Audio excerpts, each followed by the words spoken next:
Hello, everybody. Welcome to my channel. I'm here going to review The Wrestler February 1988 with the cover Ric Flair, a personal exclusive. Ric Flair admits, "I'm nothing without the NWA belt." So let's see what he means by that by getting into the magazine.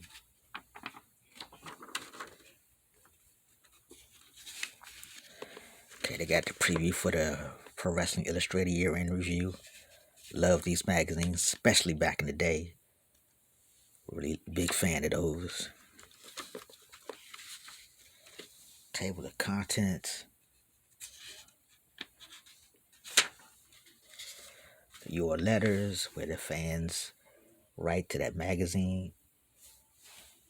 Picture of Macho Man and the Honky Tonk Man. Michael Hayes is off the streets.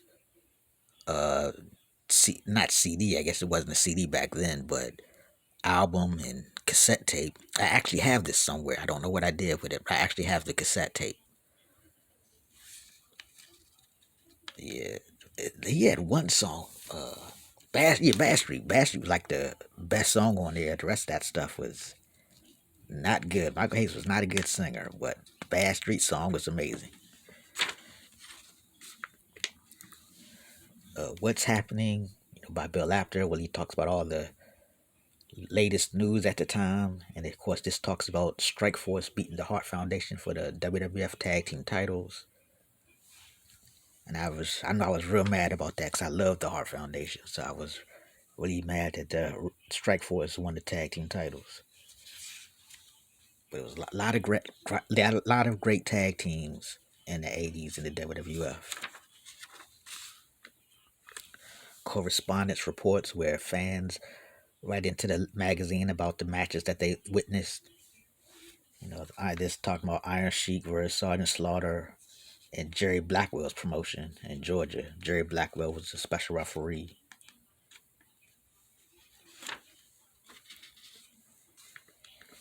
You ask us the questions where fans get to ask the wrestlers questions, which I guess wasn't true, but I always wished it was. I mean, I believe back in the day, I believed all this stuff was real, so that they really was asking the wrestler the questions and the wrestlers responding.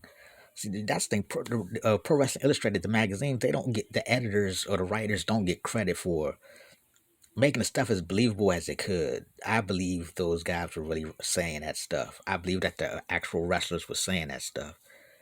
The writers don't get the credit that they deserve for being very creative in these magazines. Okay, thumbs up, thumbs down. We get Hulk Hogan get the thumbs up. What does Hulk Hogan get the thumbs up for? Thumbs up to Hulk Hogan. Picture the scene. The Hulkster is waiting for his match against Samoan Sika when a hysterical Elizabeth appears and begs him to come out to the ring.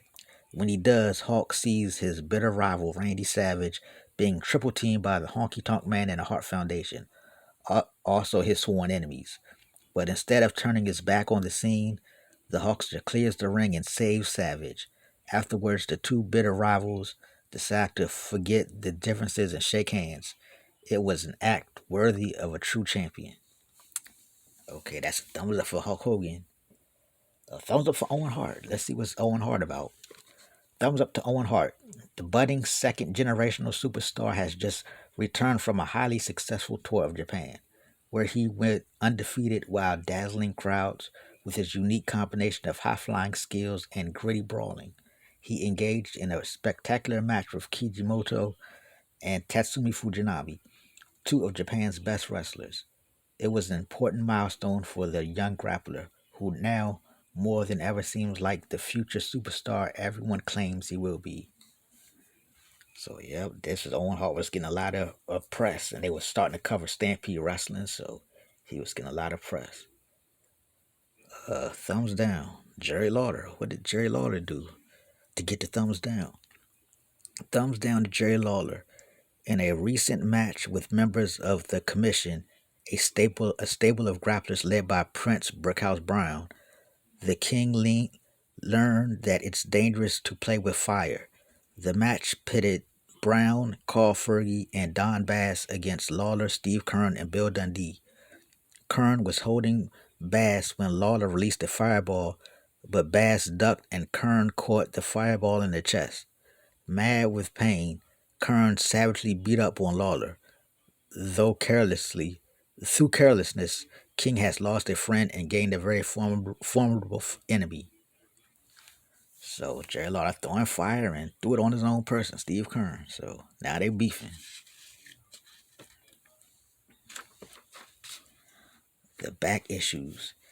And I used to always look at this and wish I could have got him. And it's crazy that they were like $3 then. But the thing is, back then everything used to take so long to come, and like they used to take 3 to 4 weeks for delivery. And that for me, when I ordered some back issues, and no 3 to 4 weeks seemed like forever. Like that's like a month. A month was forever waiting to get that stuff. And nowadays you get it like in 3 days, which is great. But the prices are like $100 for these magazines. Get these things for $3. I wish I would have known, man. I could have racked up a whole bunch of these stuff back then. Introducing the Terminator. So this talks about the Terminator. I guess he was in Florida, but right now as of this magazine, he's in UWF, and it's an interesting thing. What they talk about it how he's from Chicago. He's from the Windy City of Chicago, and it says his true identity remains one of the sport's most closely guarded and tantalizing secrets. The Terminator, according to Akbar, is the younger brother of one of the biggest match stars of the last decade, a wrestler whose name most fans and much of the general public would recognize in an instant. Now, as we all know, I mean, back then we didn't know, but now we know that Terminator's brother was Animal from the Road Warriors. So I just wanted to know, was this, because usually Pro Wrestling Illustrated don't, these magazines don't go into the behind the scenes stuff like that. So I wonder, was there a storyline going to happen where Animal, the Road Warriors, were going to face this guy and he would reveal he was Animal's brother? Because I didn't see, I don't know if this was talked about, on TV or not, but it would have been interesting to see him, Animal fight his brother. But I didn't see UWF in real time, so I don't know if this was ever talked about on TV. But yeah, they put it out there. I mean, I guess nobody would have guessed, who his brother was, but now we know who his brother was, and it's just interesting that the after magazines would kind of put that out there, even though they didn't say who it was, but they kind of pretty much told the truth that he did have a famous brother. So would have been interesting to see if there was a storyline they was going to go forward with, having Animal face his brother. Okay, some more talk about the Terminator. Yeah, and it's funny because he didn't, when UWF was bought out by Crockett, he didn't even come over. I don't know what happened to him. I think he showed up on Dusty when Dusty went to Florida back in '89 for that Pro Wrestling Federation company. I think he was there, but he never showed up in Crockett. And don't know what happened to him. So, question and interview Q&A with Terry Taylor. This is when he's the UWF champion going after Nikita Koloff. A picture of him and Hostafeti Gilbert. Him versus Chris Adams.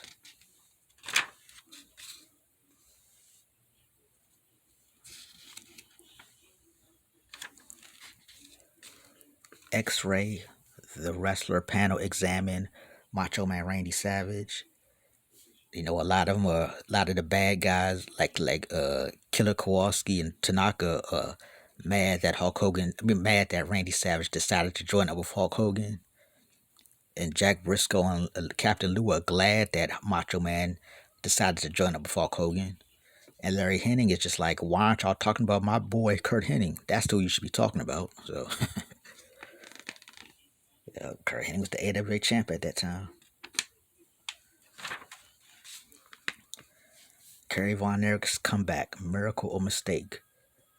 So I think this is his second comeback, which was very successful. I think the first time he came back was in early '87, and I think he re-injured his leg or something. It was hip. So he shouldn't have been coming out at that time, but I guess they tried to hurry up and rush him back because he was the top guy in that company. Everybody loves Kerry Von Erich. So I think the second time he came back, this was, I guess, around Thanksgiving. If I'm not mistaken, and yeah, 'cause I think he came back on Thanksgiving of '87. I think.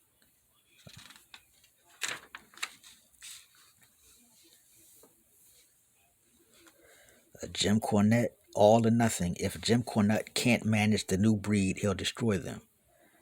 Yeah, that was another tag team. I saw a little bit of the new breed, and from what I understand, they seemed to have all the potential. I think they started out as heels, but everybody kept cheering them.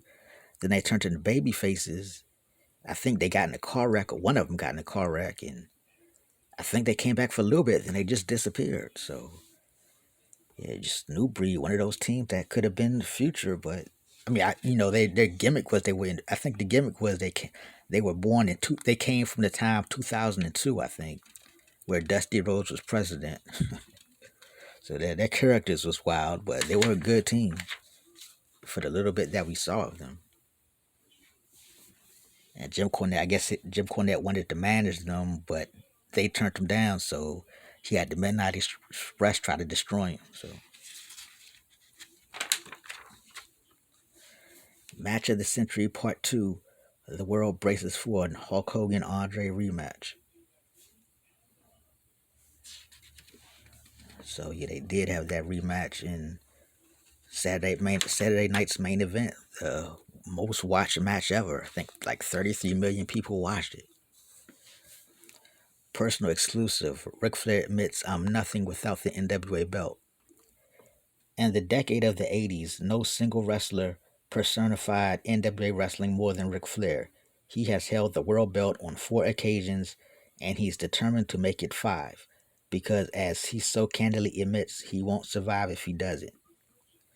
So he just basically talked about how he's so used with the belt that he just doesn't feel like he's anything without that title, because that title was so synonymous with Ric Flair. And this was, of course, after he lost the title to Ronnie Garvin. Of course, he got it back at Starrcade. So, Kurt Hennig's Memphis Mission: make a man out of Jeff Jarrett. So this is just a match about Kurt Hennig thinking Jeff Jarrett was too soft. No, this is Jeff Jarrett just starting out. Like this, like the battle of two future legends right here. And Kurt was saying that Jeff Jarrett needed to toughen up. And in a way, he was right, because then once Jeff Jarrett came to WWF as a bad guy, he became a bigger star.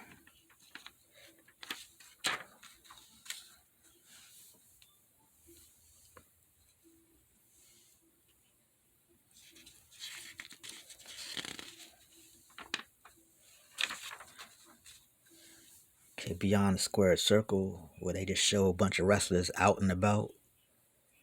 They got Alpha with the fan. They got Roadwater Animal on a scooter. Sting lying on the beach. They got Andre the Giant in that movie Princess Bride. Got Lou Albano at the Pro Wrestling Illustrated studio. Midnight Express and Bobby Eaton. Like Bobby Eaton about to get in a fight with those guys. They got Sir Oliver Humperdinck with Little Fan.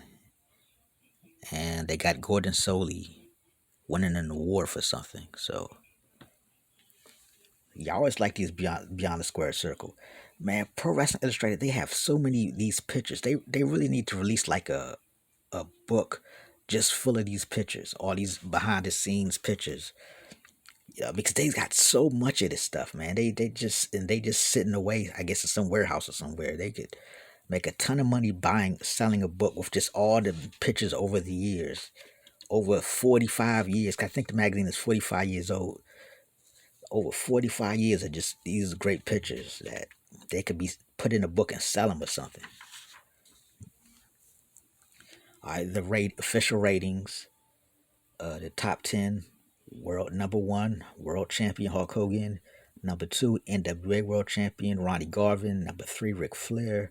Number four, U.S. champ Lex Luger. Number five, the UWF champ Steve Williams. Number six, the Western States champion Barry Windham. Number seven, the NWA TV champ Nikita Koloff.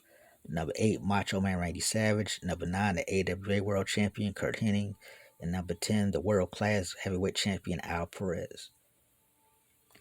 Tag teams, the Road Warriors, number one. Number two, the NWA Tag Team Champions, Tully Blanchard and Arn Anderson. Number three, Strike Force, the WWF Tag Team Champions. Number four, the U.S. Tag Team Champions, the Midnight Express. Number five, the Hart Foundation. Number six, the Rock Roll Express. Number seven, the British Bulldogs. Number eight, the UWF Tag Team Champions, the Sheepherders. Number nine, the Islanders. And number 10, the AWA World Tag Team Champions, Jerry Lawler and Bill Dundee. And that, like I said, I think this was the first time that the Stampede ratings were put in this magazine. Because I think they replaced Florida. Because Florida, I guess Crockett had bought out Florida. So for the first time, Stampede Wrestling is added to here.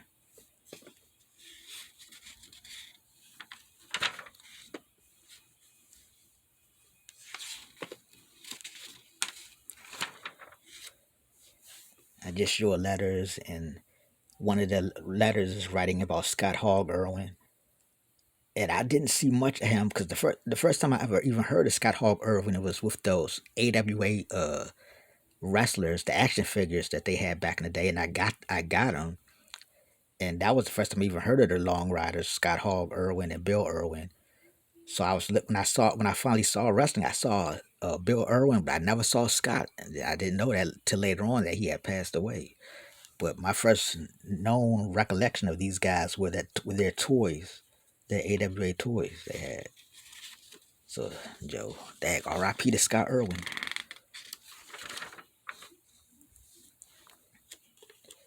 Just more letters.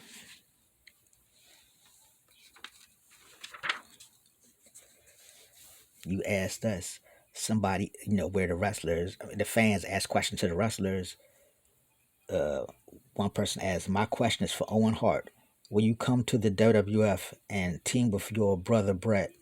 And if you do, will you adopt the same kind of tactics? And Owen says, whoa, said Owen, would pose the question. That's asking a man to really go out on a limb. Although I don't agree with all of Bret's tactics, I do look forward to teaming with him someday. I mean, nobody makes a better partner than your own brother, especially if he's as talented as Bret. But let's remember, Bret already has a good partner in Jim Neidhart, and they are busy defending their tag team titles. Plus, I've got some unfinished business up here in Calgary. So, I mean, like I said, I guess the writers wrote that answer, but it sounded like Owen Hart to me, so.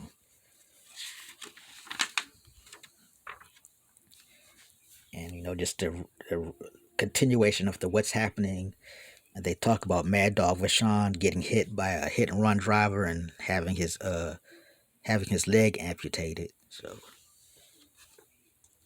Mad Dog Vachon, who is probably most famous for the younger fans when Kevin Nash put off his fake leg in that match with Shawn Michaels.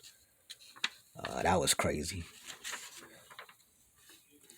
Just a continuation of the Ric Flair, Ronnie Garvin story. Well, the real Ric Flair story.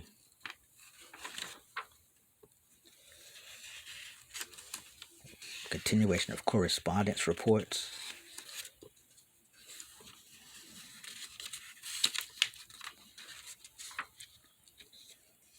Continuation of the Q&A with Terry Taylor. This month in Pro Wrestling Illustrated, the year in review, 1987 year in review. And Inside Wrestling, Randy Savage has wimped out. A special analysis by Jesse Ventura. Tully Blanchard and Arn Anderson win the NWA Tag Team belts, and it's time for the Rock Roll Express to split up. Plus, Sting's plan for UWF domination. Paulie dangerously explains why he wanted Jerry Lawler and Bill Dundee to win the AWA Tag Team belts. Hot seat interview with Kevin Von Erich. I see only good things ahead. and Mighty Wilbur and Paul Jones square off in one-on-one. Mighty Wilbur, who used to call Paul Jones Puddinhead. I laughed every time he said it. Once again, just a continuation from the Hogan vs. Andre story. Back issues of Sports Review Wrestling. Continuation of the Hogan Andre story. And this ad for Universal Body Incorporated. So, and an ad for some. This is the first time I've seen this ad for Ric Flair T-shirts. Ric Flair, more than an attitude.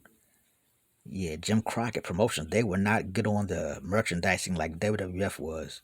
WWF was all up on the merchandising. It was very rare to see Jim Crockett have their merchandising shown. So yeah, but a Ric Flair shirt. So this has been a review for The Wrestler, February 1988. I hope you enjoyed it. If you like it, please like and comment. And I will see you again later.